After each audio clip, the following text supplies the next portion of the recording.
It's a curious day in the world of Magic the Gathering. Things are rough right now for Magic, and they are losing a bunch of players to other card games. So today, we're going to take a look at all of the failings of Magic the Gathering and compare them to the successes of a lesser known card game called Grand Archive. Magic. I am a wizard! History. I'm an old wizard! The Magic Historian. My bones hurt. Greetings, owners of fine luxury cardboard rectangles, my friends. I hope the day finds you well because we have gathered for a very interesting video. We're going to take a look at what's going wrong with Magic the Gathering, and we're going to compare it to another card game. But instead of picking one of the big names that everybody already knows, I want to talk about an up-and-comer, a new game that a ton of people haven't heard of, called Grand Archive. I have had a bunch of experience playing this game, including going to the recent big Grand Archive event up in Toronto. I have a video covering that event over on my other channel, so I will leave a link in case you want to see the behind the scenes goodness, hear about how my games went, and there are actual interviews with Grand Archive players talking about their involvement with the game, why they got into it, how much they spend on it, things of that nature. So there's a lot more interesting information specifically in regards to Grand Archive. But what we're going to do here is we're going to go through all of these different issues that Magic the Gathering has, and we're going to talk about how Grand Archive is doing it better, because it is a quality game overall. Now, let's start out at the top of the list in no particular order. I haven't ranked these. So first thing we're going to talk about is the cost. Magic the Gathering's cost has been spiraling ever upwards on this insane chain, to the point where recently we've seen them go, hey, you know the play booster boxes? We're going from 36 boosters down to 30. And that's an attempt to basically have the people who are getting price shy from Magic go, oh, okay, the price of a box isn't so bad anymore. It's either going to keep the price of the box roughly where it is or shift it down the tiniest bit. But we have seen over the last few years that Wizards of the Coast is spiraling the cost of this game upwards. And Grand Archive boxes can be purchased for 25-30% less than Magic the Gathering boxes, roughly speaking, right? So straight out of the gates, when you look at something like Grand Archive to Magic, you're paying 50% more essentially than a Grand Archive box for a box of Magic. And cost is a big factor when we're talking about games that use boosters that give you randomized cards, and Wizards is stacking the deck against you where, oh, hey, guess what? The really good cards that you want, they're in super duper extra ultra collector boosters that you have to pay insane price tags for. Grand Archive doesn't do that. They don't have 15 different variations of a product where you have to pay all these different price points, and these are all these cards you can get in here. You can get all the cards in a regular box that is priced significantly less than a Magic the Gathering box. So that obviously is a big win, right? Cheaper is better. And Magic the Gathering has insane margins. They could be selling it to us for less, but Hasbro wants the money, and Wizards of the Coast is milking us for it with ever-increasing card costs. Now, the next item on the list is a huge one for me, and that is card quality.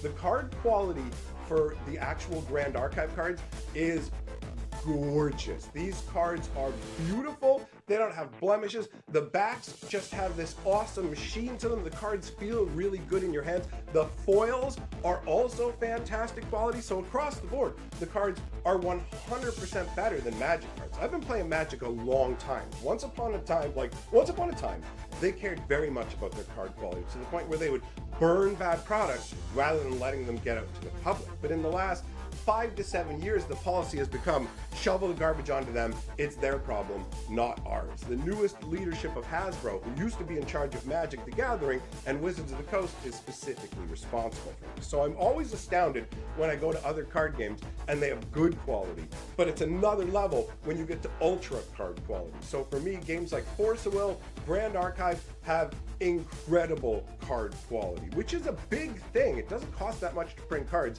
and Wizards is pocketing more of that money. So that's another area where Grand Archive wins. The next thing we're going to talk about is theme, flavor, world building, however you want to look at it. Magic the Gathering has pretty much tossed this aside. For the longest time in Magic's history, we had worlds where we would get 3 different full novels written on that world. We'd get 3 different sets set on that world, and we would have a lot of world development. But recently, Wizards of the Coast has tossed that aside to chase after Universe Beyond, in terms of not just actually creating Universe Beyond, but turning regular Magic sets into pseudo Universe Beyond sets. The next set we're going to get, Aether Drift, is a race beep beep vroom vroom Mario Kart style Fast and Furious kind of set, right? So when you look at it, you go, well, this doesn't feel like Magic the Gathering. So essentially, Magic has sacrificed its identity in a way that other games haven't. There are some other card games that are specifically about this big jamboree of different IPs, and that's fine if that's what something started at and that's what people are looking for. But with games like Grand Archive, they have their own particular world, their own particular flavor, their own particular theme, and they stick with it. So there's an internal consistency where one set to the next set to the next set, you're not going to feel this crazy jumping of the world. We're in the Wild West now. Get on your tires, boy. Vroom vroom beep beep. Like, you don't have that kind of breakneck world change with games like Grand Archive, right?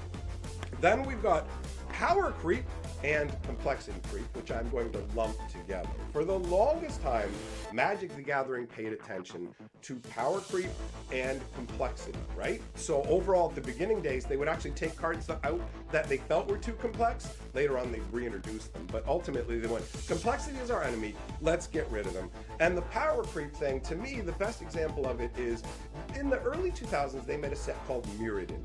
And Mirrodin was a super powerful set, and they realized it was a super powerful set. So to balance out the power level of Standard, they intentionally made a much weaker set, Kamigawa, and poured that into the format as well, which balanced out the power levels, right?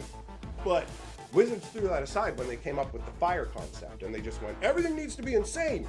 It's got to be eye-popping, crazy, powerful stuff. And so every year, we're getting crazier and crazier cards, stronger cards, and the complexity creep comes along with that because they add more and more abilities to cards, and they don't seem to test these abilities out or even make sure the wording on the cards makes sense. If you look at the cases from Markov Manor, they were nightmarishly bad in terms of the way they read. So ultimately, they're funneling power to the moon, and they're making the game more complex. Now, in all fairness, Magic has been around for 30 years. Grand Archive is a newer game that only has a couple of years under its belt. So you don't have a situation where you can compare it exactly, but from what I've seen, the power level from set to set to set in Grand Archive is roughly consistent, and part of that is because the different sets will help augment like current deck strategies and things like that exist. So there is an inherent thing built into Grand Archive that kind of stops it from just ramping straight to the moon with power creep, because power creep destroys a game faster than anything else. The Spellfire card game was something me and my friends really enjoyed, but the power creep in that game was so broken that you literally had to buy the newest set whenever it came out. If you didn't, you would not be able to compete in any way, shape, or form. If you think Modern Horizons 3 and its impact on Magic the Gathering, you have to have this stuff to play Modern. It's nothing compared to what happened to Spellfire. If you don't have the newest set, don't play this game, period, was the level of power creep. So power creep is a big issue, and it's something that you don't have to deal with in games like Grand Archive. So people just go, well, forget this, I'm gonna go play something else, right? On top of that, newer games have the advantage of being able to fix flaws. So being very real, Grand Archive has taken a bunch of concepts from Magic the Gathering. It plays similarly in some ways to Magic, so as a Magic player, you can pick the game up very easily. But one of the advantages the Grand Archive has is the fact that it's not beholden to a land system. That's one of the biggest problems with Magic that they can never get rid of, is the whole mana system, where you can have games that are complete non-games because you either get all lands or you get no lands, and there's nothing interesting in that kind of a scenario. So card games like Grand Archive automatically remove the non-game scenario in that regard. And there's a ton of different games that have sorted out different ways to do it, right? Things like Lorcanis Inkwell and whatever, they all work quite well, much better than Magic's land system. I love Magic the Gathering and have for a long time, but the land system is a flawed resource system that really does hamper the game overall, right?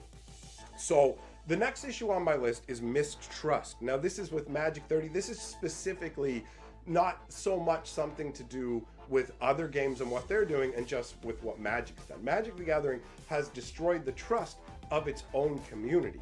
We don't expect them to try and, we do expect them actually, I should say, to try and undermine us at every turn. Magic 30 was the big emblematic show of how little they think of us. They said, hey, check it out, Magic 30, gold-backed printing of the reserved list, and they turned the entire player base against them. The damage done by Magic 30 has lingered on for so long, right? So in that regard, the other games haven't broken people's trust, right? If you look at something like Grand Archive, there hasn't been some kind of huge community uproar where you point at it and go, well, look it, this is the company disrespecting the people. And like Magic 30 caused a bunch of people to sell their collection, get out of the game. It changed how stores buy cards. We still feel the effects of it 2 years later. So the mistrust that they created is heavy, and that's part of what makes other games more appealing. You can go to a game that has less baggage overall. And as far as I know, there are literally no big issues with Grand Archive that have caused a bunch of people to feel like they're taken advantage of. That's one of the bonuses of dealing with smaller companies, is they can't just act like you don't matter or they're going to fail. So Grand Archive comes across as a company that genuinely cares. Well, they're called Weebs of the Shore. They're the ones who make the Grand Archive stuff. They seem like they genuinely care, right? So next step, poor format management. Magic the Gathering has been abysmal for this, where you turn around and go, okay, so you guys have just given up on the Pro Tour entirely? No, we moved it to Arena. Oh, okay, well, what's happening now? We took it off Arena. We're bringing it back to paper. Are you doing anything else? We actually drove everybody in Standard onto Arena, and we don't actually want that. We want you playing paper. So what we're gonna do now is we're just gonna say, Standard's 3 years, and just these knee-jerk crazy changes, because they blew it. They destroyed Standard in paper, and they're actively trying now to bring people back to paper, but it seems to be a losing struggle overall, especially because of what they did with Commander. So you have these formats where they kind of threw away the Pro Tour. They didn't bother to manage the format's ban lists or anything like that. They got really lazy with it, and the formats kind of deteriorated to the point where you'd go to a game store and all you'd find is people playing Commander. So if you don't want to play Commander, guess what? You can't play constructed Magic, which is not, it's not a great look, right? So obviously things like Grand Archive don't have to deal with 50 different formats that they're dealing with. So they have that sleeker sort of, here you go, here's what we play. There aren't 15 different variations. We haven't been around for 30 years with all these different formats that we're not managing any of them in any real regard. So poor format management is making people bail on Magic, right? On top of the fact that Commander has swallowed Magic the Gathering. It literally, like, Wizards went, Commander is our bread and butter. It is the thing. And they leaned super, super heavy into it to the detriment of every other aspect of Magic. That's part of what destroyed Standard. They just look at Commander and go, we can print anything into it. But guess what? Commander, it cranks up your complexity creep. It cranks up your power creep, because the stuff to move the needle in a Commander game requires something stronger. No, you gotta go whoop bam with these big crazy cards. Remember Nadu? They designed that for Commander and accidentally completely broke the modern format before they could even break it with the cards they intended to break it with. So ultimately, the way that they're doing things with Commander has caused some big problems. One-on-one play pretty much became no thing. So do you want one-on-one play? Well, guess what? You're going to have to go somewhere else, some other game to find it, especially if you want it in any competitive capacity. It absolutely blows my mind that Magic the Gathering fumbled on that so hard, right? They turned the big get-togethers into Command Fest instead of Grand Prix. So they're just, hey, come and pay us $80 to sit at that table and play Commander with maybe some other people if there's enough room for you. That's what it turned into. When I went to the Grand Archive event, everything was one-on-one action across the board. Didn't matter where you're playing in a main event, when you're playing in a side event, it was you and me, let's throw down. None of this four-player politics, let's get crazy or whatever. And there are a lot of people who like one-on-one play. That's what Wizards of the Coast completely seemed to forget when they went, Commander, Commander, and they tried to force us all into it. Some of us have been playing one-on-one Magic forever. Some of us like one-on-one card game experiences. So that is driving people off, right? You also have the fact that the pace of releases in Magic the Gathering is absolutely staggering, right? People will go, oh, it's not that many, 6, 7, 8 basic sets, main sets a year, plus all like little mini sets, and then you've got all the secret layers, you've got the Commander decks they're creating. Wizards is burying us under a deluge of products to the point where it's literally impossible to keep up. I know this for a fact because I spend so much time looking at Magic the Gathering. I cover Magic the Gathering news, and I can't keep up with everything anymore. Things slide by. I'm like, what is that card? I've never even seen it before. And either it turns out I did see it 3 months ago and it's been deleted from my brain, or it's one of the many hundred extra cards they've just added into Magic through Commander decks or little side products. You literally can't keep up. Grand Archive releases 3 sets a year. That's how Magic used to do it. We used to get 3 sets a year where you could actually sit down, sink your teeth into it. Bloomborough was my most hyped set of this year. I got to enjoy it for 7 weeks before it was kicked out the door for Duskmorn Boogity Boo, right? So you've got this insane scenario where it's this breakneck pace with all these other things interspersed in between, and you can't keep up.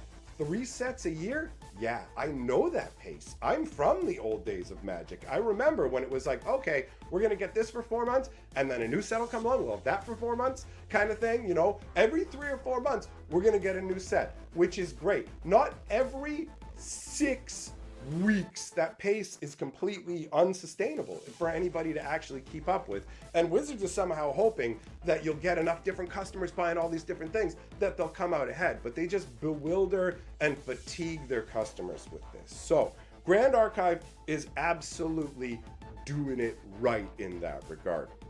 Next item on my list is not designed for paper. And by that I specifically mean Magic the Gathering. They stopped designing cards with paper Magic players in mind. And it's more just, what kind of craziness can we put out there and it doesn't matter what happens. Arena will sort out the rules issues. We don't need to worry about it. And so they just keep adding crazier and crazier abilities that are really poorly worded to the point where even people who have spent years and years judging, like me, have to read the card multiple times to parse it out and go, wait, what does this card do? So they're not worried about the people sitting down at the table, right? This does obviously tie into complexity creep as well. But the fact that they're not even taking paper players into mind and just adding more and more insane mechanics. I mean, look at the new mystery booster set they're doing, where they're literally printing alchemy cards that do things that you really can't do in paper Magic and don't quite function properly, but they're shoving them in there anyway. So paper is not their priority. Well, with Grand Archive, it absolutely is. The cards are the #1 thing. They're not focused on a digital client and going, oh, hey, you know, we're going to program for all this. As far as I know, and I might be mistaken about this, but the Grand Archive digital client is actually a fan client and isn't officially made by the company. So this isn't even a situation where they're competing with themselves in two different ways. It's 100% about the paper. And on top of that, unlike Magic the Gathering, they're not guided by the secondary market. Wizards paying attention to the secondary market, they used to go like this: we're not paying attention to the secondary market, but then they'd be peeking a little and just making a few choices based on the secondary market. But then they switched into being fully based on the secondary market, where they're like, we're not even going to make a set below this price point for any of these cards because they're worth too much on the secondary market. So you have to pay 2 or 3 times the cost of a normal set for cards we don't have to spend any time designing or do the artwork for. This doesn't cost us more money to make. This costs us less than making new cards, but you have to pay double or triple because of the secondary market value. Nobody's allowed to have anything worth any money. We get all the money, buy it directly from us. And so they're undercutting game stores with all, like, they undercut LGSs with the whole, hey, we're selling you singles directly, and all the choices they make end up being bad for players and game stores, right? Guess what? Grand Archive isn't doing that. Grand Archive had a promo card that was really difficult to get. So do you know what they did? They said, here's a printable version. You can print this out and you can bring it to tournaments. Imagine Wizards of the Coast doing that. Imagine Wizards making a super powerful, hard to get promo and then turning around and saying, oh, you don't have this for the tournament? Well, we wouldn't want you to be hosed by that at all, would we? So here's what we're gonna do. We're gonna give you a printout version of it that you can literally print and put out. No. Wizards of the Coast wants us to pay $1,000 for 4 packs of gold-backed proxies. That's what they want us to pay for the hard-to-get stuff. Grand Archive is straight up, print it out, son. You shouldn't be stuck behind these other people because you can't find the card. So Grand Archive reminds me of what Magic used to be like a million years ago when they actually cared about their customers.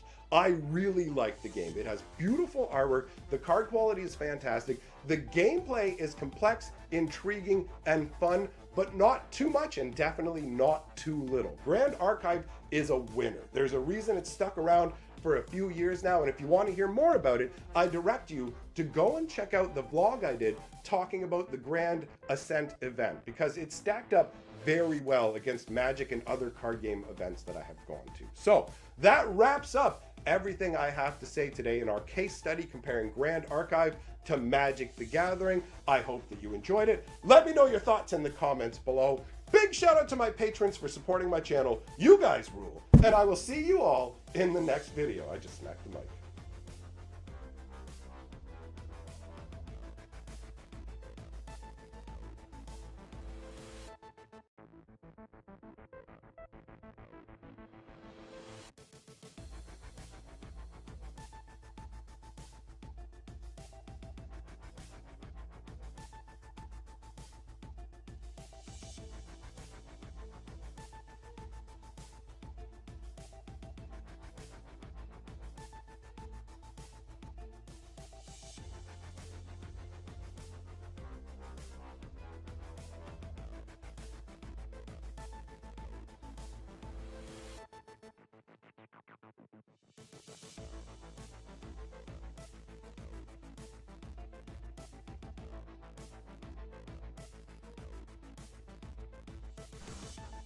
Thanks for listening to that video with me, chat.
How does this guy find me every fucking time?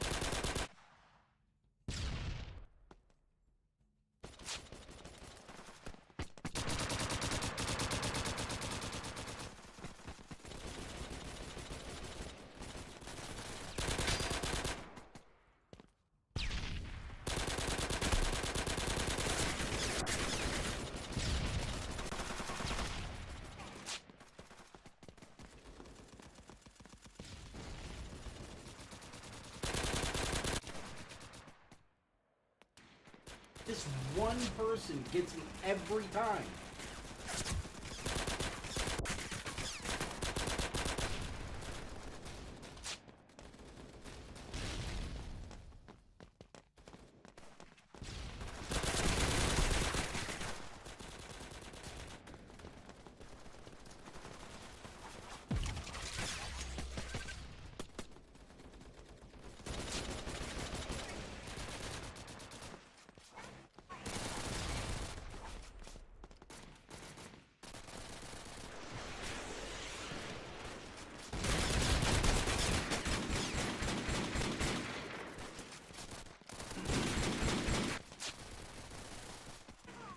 Soy más lag que persona.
60 kills and I get a 50 coin cap.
Victory!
Standarsh.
In this video, we're taking on the most shockingly bizarre foods we can find here in Tokyo, Japan. Japan is known for its sashimi, its ramen, and its wagyu. But did you know it's also known for some other weird stuff too? This is a country where you can find foods like raw horse, raw shark heart, and even alien-looking snakefish called morasubo.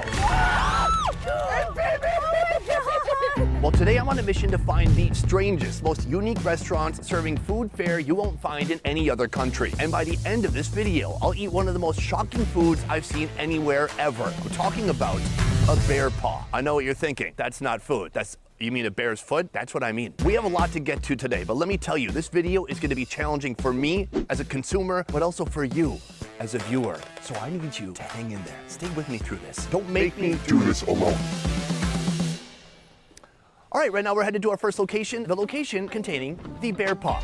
Right behind me, GBA Kishiya. This is a restaurant specializing in game meats. Evidently included in those game meats is bear paw. This is a dish that takes all day to make, so we've come here in the morning to see it get started, and by this evening, we're actually gonna be able to eat it. But first, I wanna take a look at this bear paw. Oh my God. Guys, have you ever seen anything like this? 3 giant bear paws. Where's the 4th one? This bear was an amputee. This bear went top. Iraq.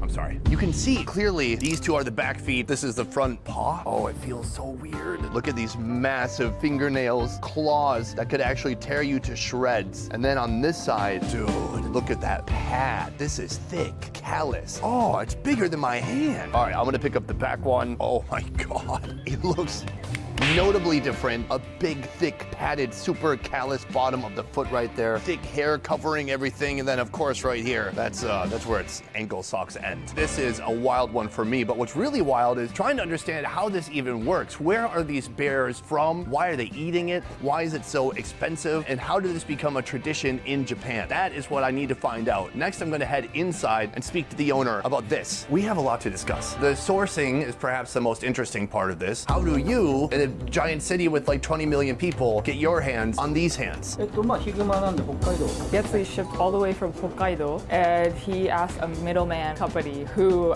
has connections with all these hunters, like from Hokkaido, and he's also in connection with like hunters themselves as well. Hunters. So all the bears here are hunted. They're not like farm-raised bears, I guess. Are there that many bears in Japan? やっぱダメな本州で言うと There are many bears out there. However, the good thing is the demand's pretty low, so there's not as many stores or restaurants that serve bear paw in Japan. Why is there a focus on the feet in particular? 昔からその高級食 It's considered like a luxury dish in China over there. So that culture kind of swept into Japan, and so even in Japan, it's considered a luxury dish. In addition to that, personally for Kishi-san, he really enjoyed like the impact of it. I assume when he says impact, I mean like the visual. Take a look at this. That looks insane. Here, hold it.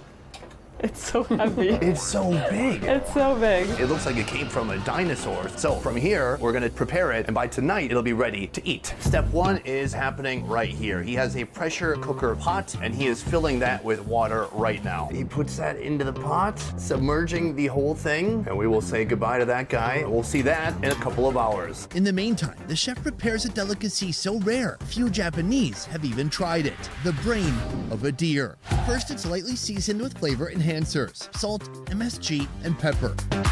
Next, he coats both sides of the brain with flour. In a skillet, the chef adds a splash of olive oil and a bit of butter. Once it's sizzling hot, the brain is placed in the pan. When one side is fully seared, he gives it a flip, basting it with care. Into the oven it goes for 20 minutes to cook through. Then it returns to the skillet for a final touch of golden perfection, if you want to call it that. He flavors the plate with a sauce made with a blend of herbs, garlic, breadcrumbs, and anchovies.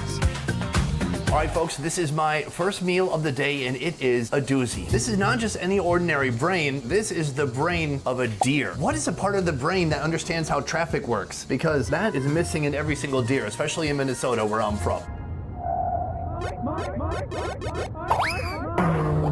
Let's dig into it. So I've got some of my green emulsion mixed with some of that beautiful brain. Let's give it a shot.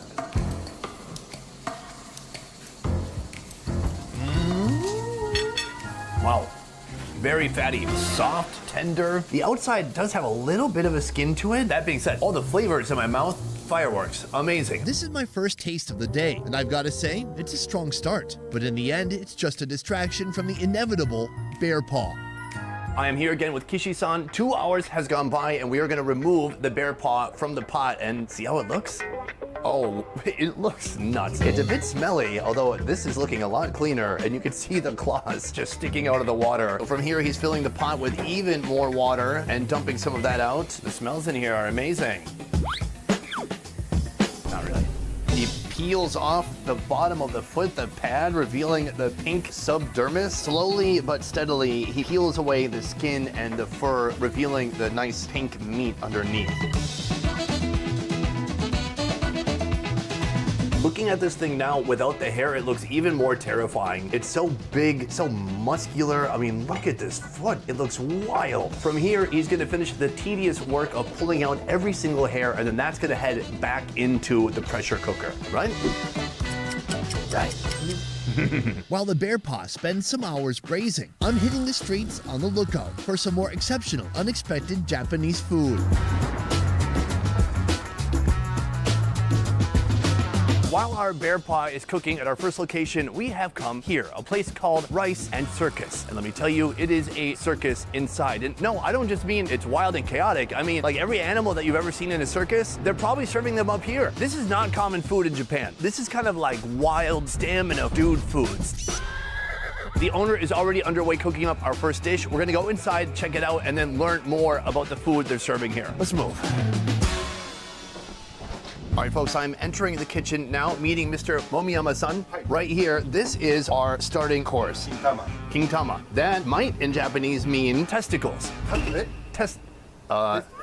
Testicles. These are not just any testicles. These are wild boar testicles. I'm told they're a little bit smaller than a pig's testicles. Now, he is gonna prepare this into a delicious appetizer for me to try. Step one, he takes the testicle, which appears to be frozen. It's a testicle icicle at the moment. He slices each end and he takes the skin from the outside of the testicle and just peels it away. From here, he gives the testicle a bit of a slice. They look like they could be pepperonis on a pizza. Kind of, a little bit, not really. He eats it with a little bit of salt and a little bit of pepper. And then here we have some flour. These look like donut holes at this point. The testicles are sizzling away. He throws some greens into the pan and a little bit of butter. He hits it with some soy sauce. He seasons the plate with pepper. And just like that, our testicle is finished. I'm gonna give one a shot right now. Oishi? Oishi. Oishi. All right, he says it's yummy. Let's go for it. Oishi. Oh, thank you. It's got a nice flavor to it. It almost tastes more beefy than it does porky, even though it is technically pork. You would think it would be more fatty and gelatinous, but it's almost like a hard pate. It has kind of almost like a crumbly texture in the center. The seasoning's basic but delicious. He's got some veggies in there too. It's legitimately good. So this is my appetizer, and it's actually the least strange thing I'm gonna be eating here today. I wanna talk to this guy more to learn about how this place works. Thank you for the testicle. That was a wonderful experience. This place seems like it has a little bit of everything. Can you explain what the theme of this place is? 美味しいは楽しい。楽しいは美味しい。 The motto of their company is fun equals good tasting food. And so we want people to be happy, like having fun. And when you serve things that are so like bizarre and interesting, it's just like naturally they have a smile on their face or they're like really intrigued. Can you tell me some of the more bizarre items that are popular here? 特殊なやつはやっぱり One of the rare ones is definitely the testicle, and then also the brain, sheep, pig, and for this year, they're thinking about hopefully getting whale brain. Whale brain? Is that the size of a Cadillac? I am back in the kitchen with Momiyama-san. We've got one other food in store. That food being this right here. That, my friends, is a Japanese crow that he's about to cook up that I'm going to be tasting shortly. Step one, he puts it in a bowl and he seasons it with a little bit of salt. He hits it with a little bit of oil. The seasonings are quite simple, especially for Japan, but it's because folks here want to have the real taste of whatever animal it is that they're eating. He puts it on a steel tray and it looks like that is going to head into the oven in the world's smallest kitchen. 20 minutes has passed. It is time to pull out that crow. There we go. Still sizzling. Oh my gosh, it looks insane. Look at that face. All right, folks, we have our epic main course right here, starting with the bird. The breast meat is usually the best because it has the most actual protein. So it looks a little bit medium. Let's give it a shot. not bad. It kind of tastes like quail breast, but more substantial. It's a bigger bird. It's got bigger pecs, more muscle for more flight. That is the breast. But my favorite part of most birds is right here. This is the drumstick. Oh my God, just do some jujitsu to it. Oh yeah, that's what happened to Conor McGregor right there. And then there you have it. Cheers. Yeah, tough indeed. It's a rich meat. It tastes good. It's most similar to maybe quail or puffin. A bit tough. And it has a lot of hemoglobin. It tastes like bloody and juicy, almost like a steak. So that is the crow. But the real highlight of this location is right beside it. The horse's, how do I say this? Caw. At first glance, it may seem terrifying to some of you. And that's because it absolutely is. Let's talk about what we're gonna be eating today. You have, I feel like we need to bleep it. Today I'm having a horse penis. Why? みんなこう例えば鹿のチンコを食べた So first reason is because a lot of people throw away penises. So to like use things that we don't use, kind of like sustainability, I guess, in a way. The second reason is definitely for fun. Everyone who comes here, they always ask, do you have this penis? Do you have that penis? This seems pretty fun. All right, should we do it? Oh, okay. Okay, so we have our horse part right here. He's gonna pick it up and just show us the size. That's big. And when he puts it down, it looks like it could be its own species. I never thought I would come face to face with something like this. Brutal. The first thing he does is he puts it into this pot of boiling water. And you know what? Let's get a couple in there while we're at it. All of that is gonna boil in there for 90 minutes. I'm told these horse parts are from France, Japan, and Canada. Wow, such a multicultural group right there. After boiling for a while, all the meats are moved to a pressure cooker for 10 minutes, with salt and MSG added to give the horse parts a flavor boost. Once the boiling is done, it heads into the oven for another 30 minutes to really lock in the flavor. Let's see the final product. Oh my God. Ooh. Here we have our horse appendage plated in its final resting place. It looks... Yeah, it looks gruesome. I don't know what to say. I'm not excited. Hold on, let me give it a little bit of a sniff. Good smell, he said. This thing right here costs $56. It's a bit pricey for a nightmare of a food experience. If we were showing this in a traditional Japanese film, we would have to do this to it. Pixelation. So I'm gonna start with mid-shaft, I guess. This is a good time to click away from the video, but don't do it. Oh God, it's so gummy. This is a lot to handle. The only thing giving me comfort is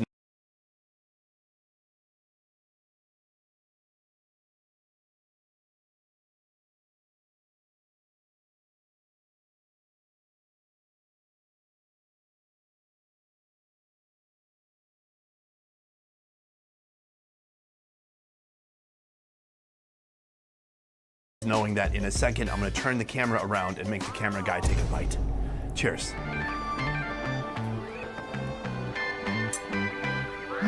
What? That tastes pretty good.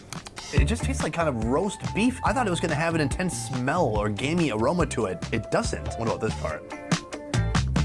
This thing has been braised so long in that pressure cooker, it has really broken down all the fat. It's become very tender. They could throw this inside a Mexican taco. You wouldn't really know what it was. You would think it's beef.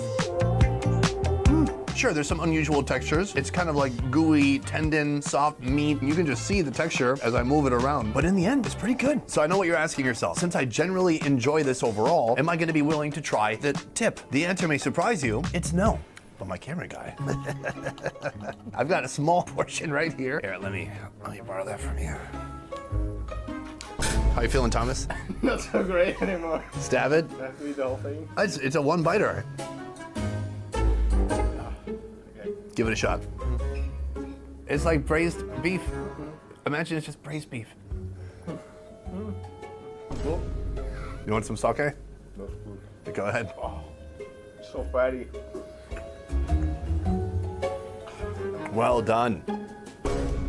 That is an experience you can't undo. But today we have a lot more to see. Soon we're going to be going to that first location again to try the completed bear paw. But first, if you are coming to Japan, I highly recommend booking a food tour or food experience with buyfood.com. I'll talk about them more at the end of the video, but now we're headed to our next location where we're going to try something that's still alive. Let's move.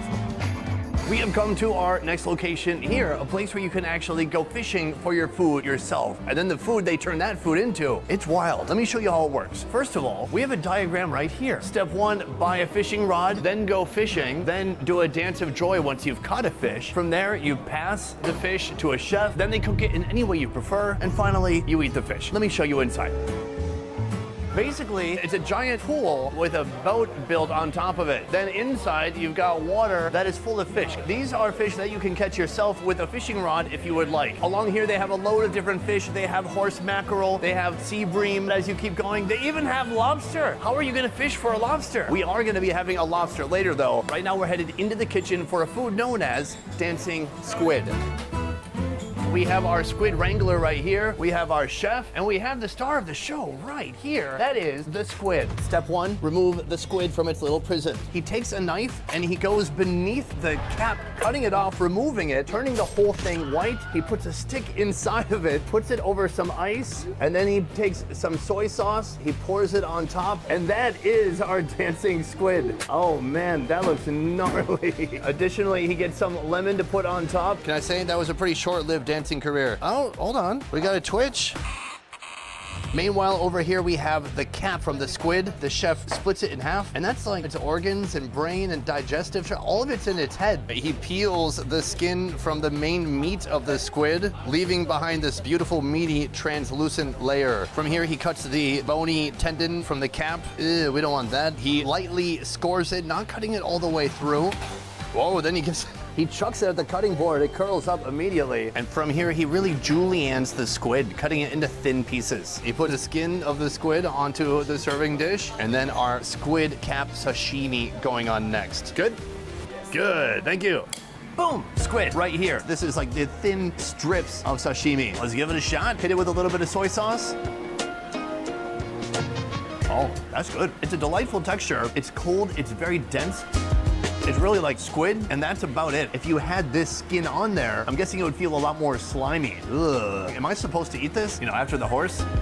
Let's go for it. Hit it with a little bit of soy sauce, and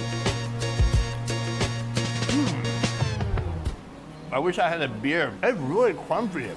Oh my God, it's like chewing on snot. It's like if a booger had a skeleton. It's similar firmness to this part right here, except it's even more thin, except for it also has a slimy layer of skin on the outside of it. I kind of like this. So that is the dancing or seizuring squid. But from here, we're going back into the kitchen because they have one more live seafood that they want to show me. Round 2 requires one of these, a lobster. These are red spiny lobsters. Yeah, take a look at this bad boy. Lively, big. They've got huge legs. It's like the spider of the ocean, but with a tail too. This is what we're after right here, the sashimi that resides within the tail. But this isn't just about the sashimi. They're calling this live lobster. Let's go see how they do it. Step 1, he shivs the lobster. He goes under the shell, separates the tail, and rips the whole top of it off. Now that gets transported quickly over to here, and the head is put onto this decorative boat. Now he's got the tail. He takes his scissors to it, releasing that delicious succulent meat on the inside. He's cut it in half, and then he cuts it into smaller bits. That goes on to this beautiful decorative platter. A platter complete with a moving lobster head. Do you think the lobster is gonna be okay? I don't want it to hold a grudge. It looks mad. There you go. Sorry. Don't show that. Meanwhile, chopsticks. Right here we have that sashimi. Let's give it a shot. Cheers. Oh my God, it's so delicious. It's tender, it's a little fatty, there's no sinew, and it's a completely different experience to eating cooked lobster. One more bite. Thank you, lobster. You did good work. I'm not considering everyone's opinion in the room, but for me, absolutely delicious. So that is the live seafood portion of today. But from here, we're going back to the Bear Paw location to see if our food is finally done. Let's take a look. We are back in the kitchen. I am with Kishi-san, and he has finished doing his manicure on this bear paw. It looks terrifying. How do you say scary in Japanese? Kawaii. Kawaii. Guys, I don't Oh, the nails even come off. Here, let me just put that back. There you go. So from here, we're gonna finish the cooking process. He is putting the paw into the pot, and that is gonna boil for about 15 minutes. While the bear paw boils, the chef adds a mix of greens and vegetables, carrots, onions, bay leaves, leeks, celery, and garlic cloves to help eliminate any gamey flavors. I guess the big question, what everyone's wondering is, why are people eating this? 逆に他の国食べない。 Counter question, he's like, do not people abroad like eat bear paws? Oh, wow. Well, you got me there. We do all the time. No. Some people eat bear in the USA, but I would say it's pretty rare. They honestly would probably discard the paws. まあそうですね。まあ言われるのはやっぱ Same as like China, some people eat it for good luck, good fortune. In addition, there's a lot of collagen, so a lot of people come eat it for like beauty reasons, like for the skin, etc. After 30 minutes, the stove is turned off, allowing the pressure in the pot to naturally release until it's safe to open. It's interesting saying that there's collagen, it's good for beauty, because there's no way women are eating this. そんなことはない。 Oh, so 逆に女性の方がこんなの強い。 Actually, around like 60% of the people who come to his restaurant and eat the bear paw is actually women. Amazing. Maybe this is just a sign of modern times. Women are getting into the crazy food too. Next, he strains out the vegetables, leaving the stalk behind, a portion of which is boiled separately to create a reduction. And here it is, the bear paw, after an entire day of boiling and preparing. In a separate pan, the paw is simmered with some bear stock while being basted with vinegar and honey. Once the bear paw turns light brown, it's left to rest. Meanwhile, the remaining rich brown stock from the pan is poured into the sauce reduction and boiled for a few more minutes until it becomes thick.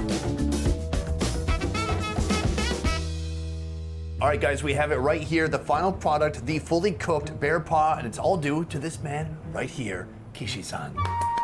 Amazing work. Let's talk about money. This is one of the most prized parts of the bear's body. He did not have any paws laying around, and what he said is that I would have to buy 4 paws from a freshly hunted bear. How much did I pay for that? For 4 bear paws, it was over $1,000. Essentially, it's around $260 or $70 per foot. So maybe watch the video twice. Maybe go support our sponsors. I'm gonna build up a little bit of liquid courage before we get started here. Now this is sake in a jar. I'm not really sure how to have at this. Oh, there's some nice gooey bits right there. The bear has a bit of a gamey, a bit of a funk to it, but then there's astringent, sour, smelly balsamic vinegar. So you can see some of that has become very gummy and is falling off. Right here, I've got a little bit of the side of the paw. Cheers.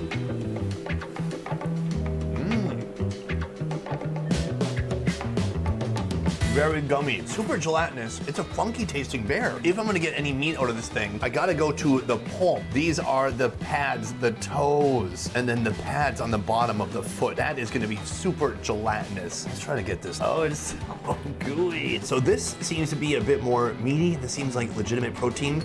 Let's give it a shot. Oh, wow. It's so spongy. It's like eating lungs. You bite and it bites back. That is the springy tissue that's meant to support the weight of a bear that weighs over 450 pounds. Of course, it's just gonna be padding. Struggling here, my guy. He's already moved on to his next project. Let's try this. This is the toe.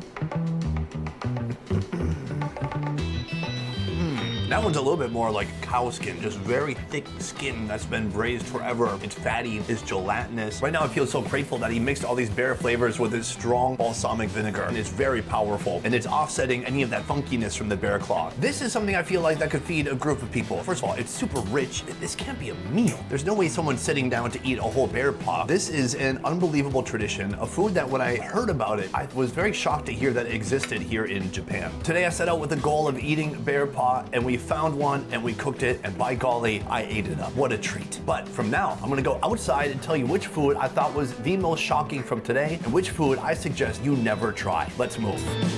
Today was a wild day. Inside, I told you I was gonna tell you which food was the most shocking to me, but also which food I think you shouldn't try. Can I be honest? It's the same food. It is the bear paw. Yes, I know I ate it, but I ate it for journalistic purposes. Basically, I ate the bear paw so you don't have to. I can't have it on my conscience that a bunch of tourists come to Japan and eat bear paw now. Don't do it. This was such a unique experience and something I'm probably never gonna experience again. Throughout the day, it is amazing to see how Japanese folks look at food differently from really the rest of the world. Whether it's seafood, whether it's unusual animals, or whether it's unique preparations of those foods. Before we go, I want to say a huge thank you to the company that made this video possible, buyfood.com. Traveling to Japan? Make your trip extra special with an omakase sushi dinner in Tokyo or a ramen cooking class in Osaka through buyfood.com. With over 800 tours, classes, and experiences, and over 3,000 restaurants across Japan, planning a delicious trip has never been easier.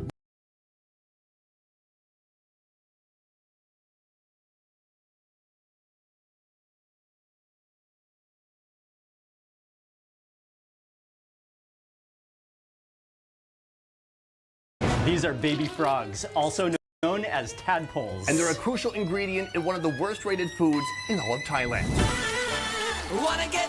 This country is full of delicious dishes, but this time I've asked my audience to suggest their worst rated foods in all of Thailand. And today I'll be trying those foods. Oh my lord. I'm on a mission to learn whether these foods are misunderstood. Oh my god, I feel like I'm doing some kind of a YouTube challenge. Or if they're really just plain awful. Oh, that's brutal. And it all starts with This right here. Sonny, that's a sponge. Well, that's why we have Fa here. Fa, welcome. Thank you for joining us. Hi. You are a local Bangkokian. Bangkokese. Bangkokese? It's called Bangkokians. Oh, wow. I made that up because I thought it sounded hilarious.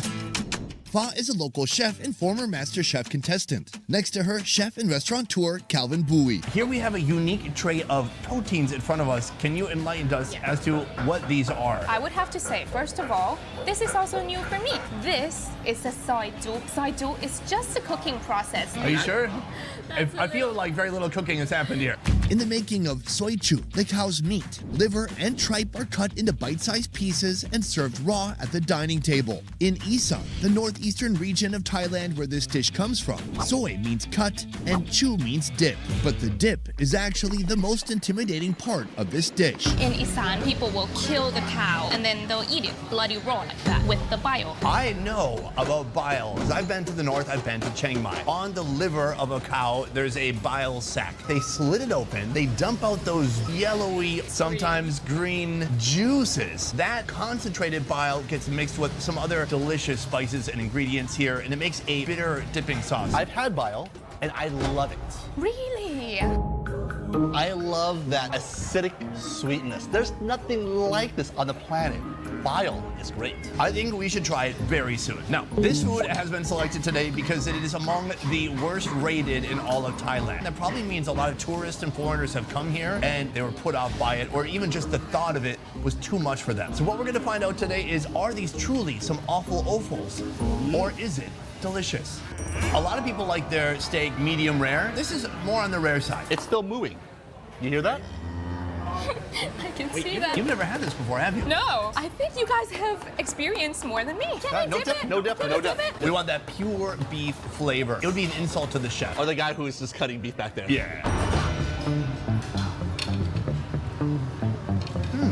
Doesn't have much of a taste, does it? Slightly beefy, almost no fat, so not much flavor. There's just a tint of ironiness, but not too much. That's it. It really does need that sauce. This curious condiment is a complex blend of fish sauce, chili flakes, roasted rice, chicken bouillon, MSG, chili oil, and lime juice. But it's not complete without a spoonful of pure bitter bile. Here we go. Oh. Mmm. Yeah. Oh yeah, that's bile. I don't feel good. Wow, that's intense. It is. Something that tastes like acid reflux. Does not feel like it should be in a sauce. I love that crazy flavor. I gotta say, not bad. When I had bile in the north, it was almost just like pure bile. What they've done here is delicately and perfectly blended these different flavors. You've got heat, salt, and bitterness. That's a perfect combo, especially for a beef that is so neutral in flavor. I like it. I love it. I'm not their target audience. Okay, you're not in the demographic. No. Next, we have The liver. oh, wow. Way more intense. You can really feel the tissues break apart as you bite through it. It's soft, it's tender, it's too tender. It almost dispersed when you bit into it. The blood, the rawness. And then we have the stomach. It's a lining of the stomach. It's where holds the poop. I love it even more. Oh yeah, smell it. Oh my God. I smelled what it ate yesterday. In Thailand, we call this kitchen towel or kitchen rags. Because it looks like it has some threads hanging off of it. Same flavor, completely new texture sensation. 10% chewy, 90% crunchy texture. I like it because it soaks up all that great sauce. It really is like a towel for that sauce. So this is our appetizer to the day. A lot of people, they're afraid of this dish. I feel mixed. The meat, actually, I enjoy. The version of the sauce here, I thought good, well balanced, and good use of bile. The sauce, oh, Wow, that is That pungent. explains the sauce. The sauce is not gonna be for everybody. It's going to be violent. But once you can get into those flavors, you can really enjoy it. Fa, pass or fail? Fail. Okay. I'm sorry. You have to be brave to eat this. So we have a long, adventurous day ahead of us, and by the end of today, we're gonna be eating one of the most controversial foods in all of Thailand with a full-time professional eater, Marguine's. Coming up next, the food that's ranked #1 on Taste Atlas's list of the 61 worst-rated foods in all of Thailand. Ma'am, put her there. It is a pleasure to meet you. I'm very excited to be here today. This kitchen is full of action. Sai runs a 30-year-old restaurant, a culinary icon when it comes to southern Thai food in Bangkok. Bangkok, if you didn't know, is the most toured city in all the world. And a lot of foreigners, when they come here for the Thai curry. Today we're having a Thai curry, but with a little bit of a twist. This is a fermented fish entrail curry. This dish, known locally as Keng Thai Pla, is the worst dish in all of Thailand, at least according to Taste Atlas. People love fish, they love curry. I think the main part that people get hung up on is the entrail part. Fish entrails includes intestines, stomach, liver, kidneys, swim bladder, and reproductive organs. Folks here ferment fish entrails with salt for a month, creating this muddy sauce that is the most crucial component of Keng Thai Pla. Right here we have 5 different buckets that are 5 different types of fish. Right. We have the snakehead fish, we have the bile of the fish, we have mackerels, and we have the mullet. Calvin, here's what's gonna happen next. No! Oh yes. Once I lift up this lid, there's no going back. It's probably gonna smell great. That's probably why it's on our list for today. 3, 2, 1. Oh, God. Oh. Actually, it doesn't smell that bad. It smells quite nutty, almost like sesame. Huh? Oh. I didn't do it. It is pungent. You're right. There's a nutty aroma of wet sesame. Now, listen. Oh. I think we could get really deep in there. Oh, that's brutal. If fish had their own sewer system, this is what would be inside of it. It's not just their guts, it's whatever was in their guts too. Now this is something that where we come from would probably be discarded. But here, people are taking the entrails and fermenting them. Why use that part of the fish? It's just to preserve the leftovers because you eat the meat and you got the gut left. So you have a lot of food waste, right? And you don't want that. That's why people came up with the recipe. The preparation of Keng Thai Pla begins with all types of fermented fish entrails joining together in one pot. So I'm curious what it is about this that turns people off, because it's pungent, it's powerful, but it smells good. So why do you think that some foreigners have difficulty with this dish? Because it turns out very spicy in the end. That's just it. Because the fishiness of it, people like it. Turns out, alongside the fermented fish entrails, this dish includes a shrimp paste made with loads of fresh chilies, dried chilies, black peppercorn, and white peppercorn. This paste is responsible for the infamous spiciness in Keng Thai Pla. The chef adds water to the mixture, then tosses in garlic, turmeric, lemongrass, galangal, and rice. He lets the pot simmer for 2 hours before straining its contents, revealing a smooth sauce that'll form the base of this curry. After diluting the base with chicken broth, the chef finishes the curry with kaffir lime leaves and smoked mackerel. Let's give it a little bit of a sniff. Smells really nice. I like it. It's a strong smell, but it's not pungent. It's not off-putting. It doesn't smell rotten in any way. It smells amazing. It smells very festive. Dang it, I should have said that. It all starts with the rice. And then you spoon the soup onto the rice. Before we get to the fish, I think we just really try to soak in that entrail-laden sauce with some of that rice. So good. Whoa, I put a bit too much, Alvin. That's a strong flavor. It hits you like a cement. Like a cement truck? First of all, salty. Oh, Calvin, after the salt, The spice. it is so hot. It's overwhelming right now. My mouth is on fire. Oh my God, I feel like I'm doing some kind of a YouTube challenge. Why? This is a normal hotness? Yes, Wow, definitely. I feel it on my cheeks, on the back of my throat, down through my windpipe. I think tomorrow you're gonna have problem with the toilet. I think in 5 minutes from now. Once the salt and the burning stops, are you tasting any entrail? I'm tasting no entrail at all. No bitterness whatsoever. It's a very umami, full flavor, very savory. I agree with that. It's a good fishiness. Outside of that delicious sauce, we have the actual fish. Better, still very intense. I think this bowl right here would be enough for 3 of us. And that's because there's some kind of protein in there, but this is not meant to be devoured. It's also a dish that a lot of foreigners cannot handle well, and I'm starting to see why. I thought it was just about the entrails. That's kind of not even my concern right now. Yeah. I can't imagine anyone enjoying this. This is definitely how it's supposed to be like, because you only put a little bit on the rice and the rice kind of milds it down. Tourists like me often mistake this as a typical Thai curry, but it is not. Unlike normal curries, Kang Thai Pla has no coconut milk, and it's usually eaten as a sauce to enhance other dishes on the table. As spicy as it is so addicting. The mackerel has a really nice oiliness. The galangal, it adds in this depth into this curry. Oh, so good. So good. This is not our last location. We have a few more things to see. And by the end of this video, Calvin, you and I have to decide which of these foods is the best of the worst. But for now, we got to keep moving to the bathroom and then to the next restaurant.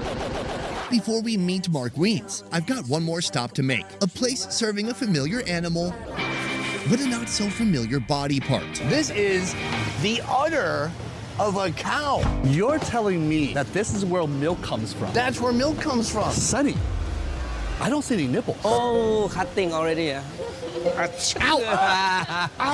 Sorry, I felt that.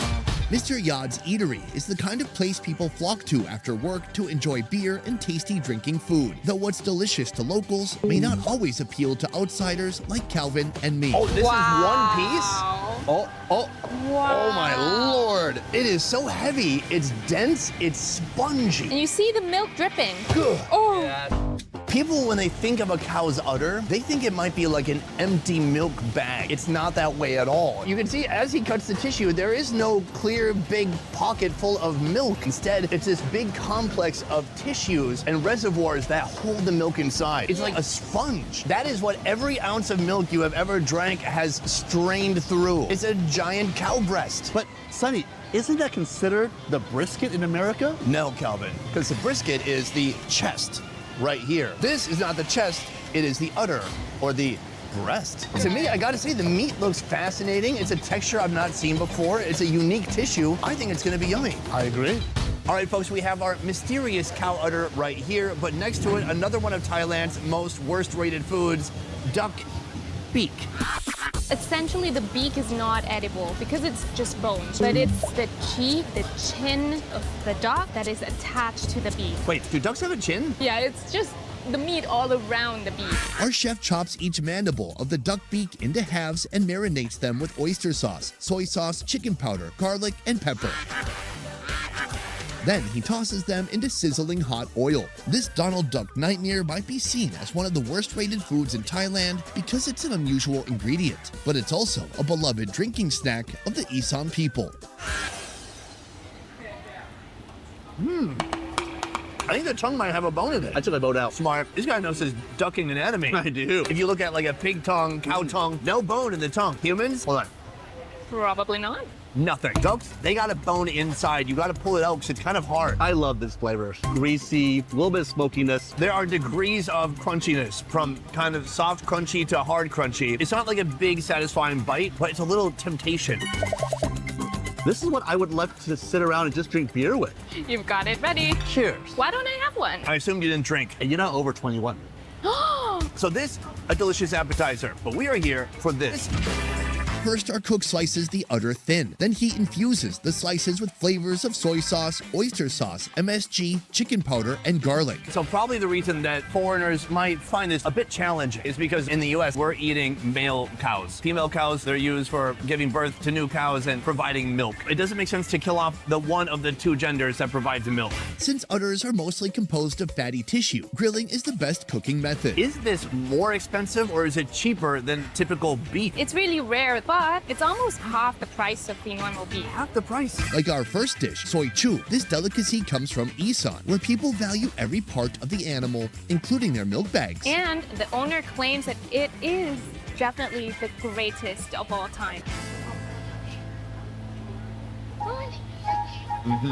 The udder doesn't really have a lot of fibers to it. You're not biting into a piece of meat where it's tearing apart. It's almost like eating something that is more fat-laden. It gives off a spring, almost a bounce. It's between lungs and tongue. It's similar to the beef lung in its consistency, but I would say not as dense and more spongy. I appreciate the flavor. It's almost like eating tendon or something. There's no strong protruding flavor. Tendon has a little bit of gaminess. This tastes a little bit sweet. It has a very dairy mouthful. So the more I eat, the more I taste the actual milk from the udder. Do you like it? I'm not against it, but I don't find that the sweetness really permeates what I want in a protein. Texture-wise, it's not the texture that I'm looking for. I love it. You do? Yeah. I love the texture. It's like a fun activity for your mouth. I'm doing reps over here with my jaw. I like it. Well, the owner told me that this kind of resembles a car tire for him. Not quite selling it to the mass audience. But coming up next, we're going to be trying one of the most controversial foods that you can find in Thailand with a full-time professional eater, Mark Wiens. Mark? Thank you. Full-time eater Mark Wiens is a YouTube icon. 15 years of sharing his travel and dining experiences have earned him a fan base of nearly 11 million and counting. As a longtime resident of Thailand, he's here to guide us through 2 of its worst-rated dishes. Before we get into this, I want to ask you some questions, Mark. Some people, when they watch your videos, they might get the sense that Mark enjoys everything. But surely there are foods you've tried before that you did not like on camera. Can you admit 1 or 2 foods that you've absolutely not liked? What is a food that you do not like, Mark Wiens? There was something I had that I didn't like. Okay. Well, it's not stink beans, because you love stink beans. Like sweet mayonnaise. Sweet mayonnaise? Sweet mayonnaise. Would you say you don't like mayonnaise? Yeah, I think I don't like mayonnaise. Would you say you hate mayonnaise? I think that's pushing it. That's pushing it, Okay. Sonny. I don't like the goopy mayonnaise-y, like blobs. Like one time we had this lobster roll, but there's this one place that put these blobs of mayo on top. Oh. That's so fascinating. I love gloopy globs of mayonnaise. And I love lobster rolls. Let's shift to Thai food. Maybe you've lost some perspective since moving to Thailand, but are there any foods in Thailand that foreigners struggle with? Raw pork, Ooh, that's up there. poop-filled intestines. I've had both of those foods in the same day. I don't know how I'm still here. Part of why we're doing this video is to show that most foods that people count as the worst or lowest rated are misunderstood. Like what we see in front of us right here. This is a delightful bowl full of adult female bullfrogs. Is this something you've had? It's no big deal? Is this like a Tuesday lunch for you? Actually, I haven't had it before. You haven't had it Yeah, before? this will be my first time. So this thing, it's very, very seasonal. It only comes like right at the beginning of the rainy season and only lasts for 1 or 2 weeks. Our pregnant bullfrog dish comes in the form of a sour and spicy soup.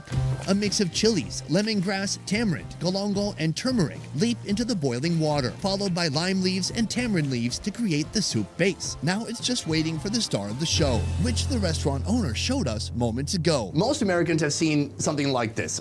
It's a frog, but there's something special about this frog. It's, in Spanish, pregunte. Pregunte. That means pregnant. Oh, congratulations. Yeah, I don't think it's giving birth anytime soon. While frog meat is common in Thai cuisine, pregnant bullfrogs are another Isan delicacy. The frogs we see here have already been boiled. Oh, my lord. She's ripped the frog open, and what's revealed is that 50% of the real estate inside the frog is pure frog eggs, Kelvin. And that is what we're going to be eating. That is frog caviar, my friend. So how many eggs could there be in a bullfrog? She said there's millions. Really, millions? I think she's a little over-embellishing. I'm gonna say maybe a couple 100,000. Are you counting right now? The boiled frogs take the plunge, and the cook lets the soup simmer before completing the recipe with turmeric leaves and sawtooth coriander. Due to their seasonal rarity, pregnant bullfrogs can cost double the price of beef. What I love is that they've recreated the frog's habitat. There's a little marsh. Maybe a stagnant pond. Oh my god. Let's try the broth first. Sour, spicy, a little sweet. It really hits the back of your throat. Immediately the sourness. So the lime juice, or also maybe tamarind. I'm seeing some tamarind leaves in here. Then you taste the galangal in there nicely. Lemongrass, chilies. It has a bit of a smokiness to it as well. The broth is fantastic, but that is not the star of the show. Right here we have the bullfrog. I think we're just meant to take a bite from the side and just go for it. Oh my god. We gotta do it together. Have you had this before? No, I'm not ready. I'll do this. I'll do this. Oh yeah. Cheers. Cheers, guys.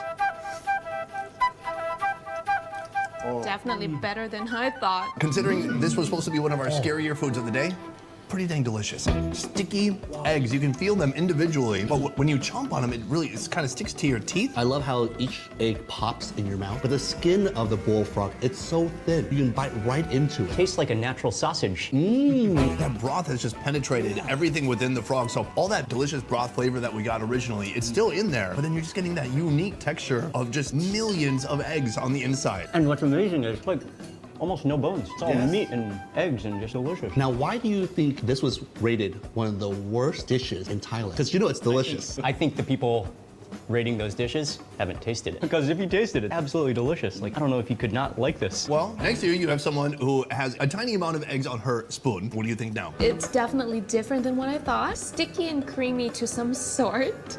It's actually good. So, first dish, pretty dang delicious. I think we all think so. But then there's this.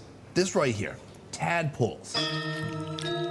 This right here in my hand, a big goopy pile of tadpoles. That's what we're gonna be eating as well. It's gushy, it feels gooey. Calvin, put 2 hands out, please. Sure, like that. You feel that? It's like a bunch of dead minnows or something. Oh, it smells like mushrooms. It does. It has a very fungy aroma. ใช่ค่ะเหมือนเห็ดเหมือนมัสลูม She's acting like this is some kind of a luxury perfume from Dubai. Oh. Put some behind my ear because it smells so good. Tadpoles are another treat of the rainy season. Folks here love them when they're around 2 to 4 weeks old, when their hind legs begin to develop but their tails have not yet disappeared. Weird.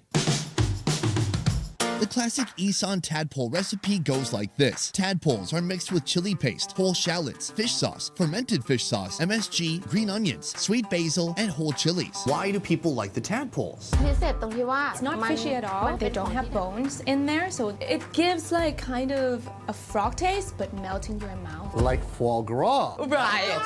Like frog gua. The mixture is wrapped inside banana leaves, secured with toothpicks and steamed.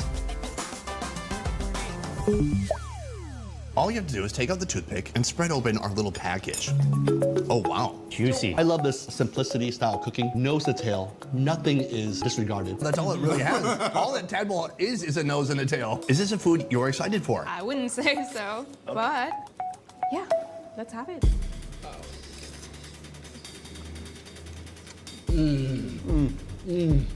Whoa, that's a lot going on there. I have a mix of emotions.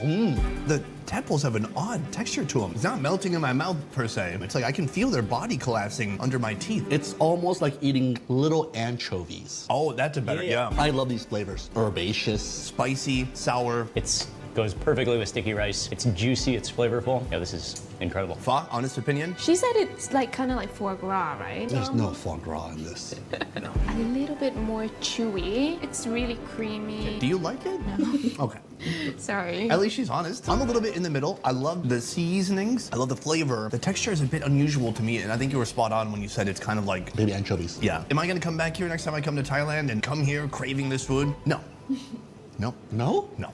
But I can eat it, I can appreciate it, and I can understand what locals love about it. It's good in its own way. It's just also an acquired taste. Yeah, well, I'm handsome in my own way, so. An acquired taste. Oh my God, I got roasted.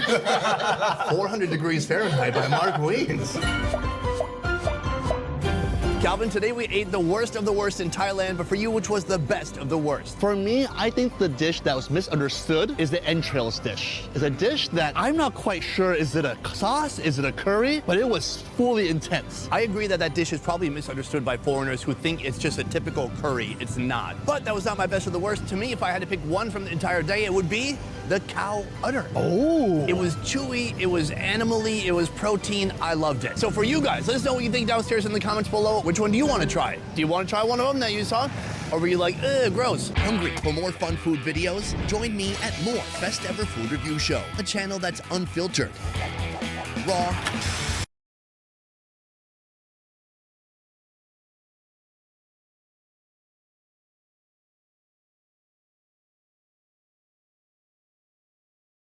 Right now, I'm holding a giant set of beef lungs, a crucial ingredient and one of the worst rated foods in all of Malaysia. This country is full of delicious food. But this time, I've asked my audience to suggest their worst rated foods in all of Malaysia. And today, I'll be trying those foods. A soup made with fruit. It's out there. I'm on a mission to learn whether these foods are misunderstood Why do you think this is one of the lowest rated foods of Malaysia? or if they're just plain awful. Sonny, what is this? And it all starts right here. Good day, Calvin. Welcome to Kuala Lumpur, Malaysia. I'm so excited to be here, Sonny. This is my first time in the entire country of Malaysia. I asked my audience to vote on which foods they thought were the absolute worst in all of Malaysia.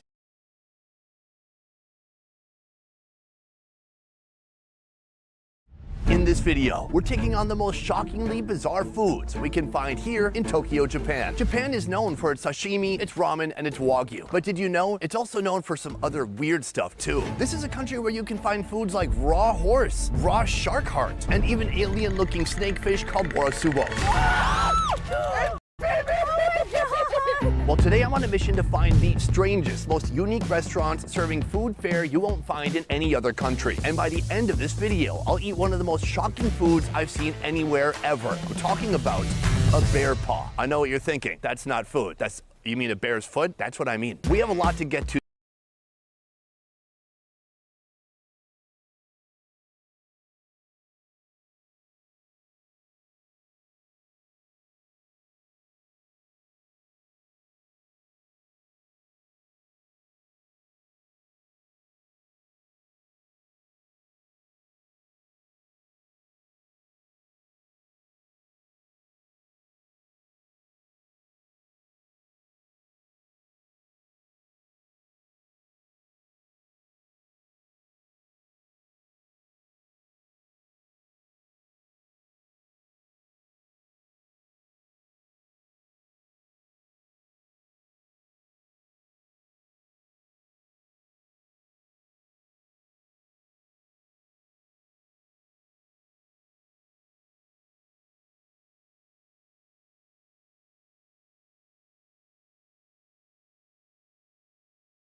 Today I'm opening this pack of The Dark from 1994. This pack cost me $65 and has a chance to contain both Blood Moon, which sells for $65, and Goblin Wizard, which is around $61. I didn't have too much luck the last time I opened one of these packs, but hopefully this time is different.